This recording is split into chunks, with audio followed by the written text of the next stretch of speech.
Gülfiyat oğlardan şemali yali Tehir bilin oyunyan yüreğimde çok yali Tüyanmadan yiyeceğim tüvürümü seyretme Senin aydınlatın tüyüm oturmadı yali Bakısın yine men canım alıp geliye Karşını kıyıp bana her sözünü sözleye Gitme seninle o içine yeke oyum Tutuştum sensiz atmana men duman oğlum Buryan kalbim burun hokmi Deminden demeden hokmi Tattım sen hemen ödümü Ödaldım sen bile bölümü Sıçratma senin ağzın Ortağım dolu yaradan Dönsem ben sana döneyim Sılın ayset görmen ağayın Söylerim olsun hiç ayrılık gelmesin O adamın göre yüzün solmasın Ömürlük söylüyor adam ansat taktırma Yeke oyma alıp gitmerim ağızlara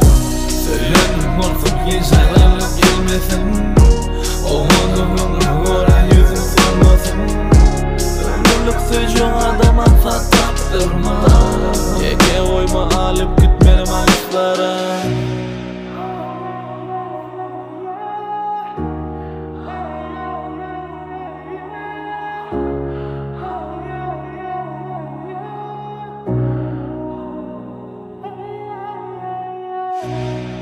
Telefonumu dörren varsın Bakını kollap ona çinnen Doğrumu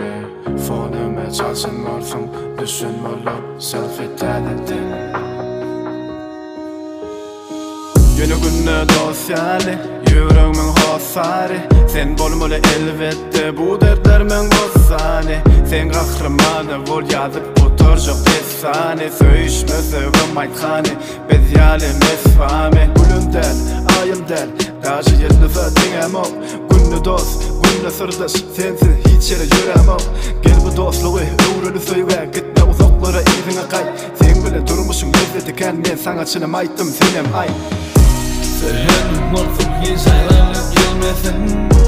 O adamın göre yüzün solmasın Ömürlük söylüyor adam ansat taktırma Yeke oyma alıp gitmerim ağızlara Söylerim olsun hiç ayrılık gelmesin O adamın göre yüzün solmasın Ömürlük söylüyor adam ansat taktırma Yeke oyma alıp